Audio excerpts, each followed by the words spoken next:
అధ్యక్ష మనకు ఎక్కడ కూడా సాగునీటి వసతి లేదు అధ్యక్ష. అట్లాంటి ప్రాంతం లోపల మనం ఈ యొక్క ప్రాజెక్టు నిర్మాణం చేయాలి అధ్యక్ష. కొందుర్గు పరిగి లక్ష్మీదేవిపల్లి ప్రాజెక్టు నిర్మాణం చేస్తే అధ్యక్ష మన ప్రాంతానికి మనం రిలయబుల్ వాటర్ సప్లై చేయగలుగుతాం అధ్యక్ష.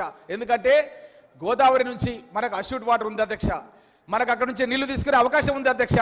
ఆ గోదావరి నీళ్లు మనకు రావాల్సినటువంటి ఏదైతే చందిప్ప దగ్గర పనులు ఆపేసారు అధ్యక్ష, అది కూడా ప్రారంభం చేయాలని గౌరవ ముఖ్యమంత్రి గారిని, ఉత్తమ్ కుమార్ రెడ్డి గారిని, మన ఇరిగేషన్ మినిస్టర్ గారిని, బట్టి విక్రమార్ గారిని నిధులు కేటాయించాలని చెప్పి నేను మీ ద్వారా వారిని కోరుతున్నాను అధ్యక్ష. రాష్ట్రంలోనే అత్యంత ఎత్తైన ప్రదేశం లక్ష్మీదేవిపల్లి అధ్యక్ష.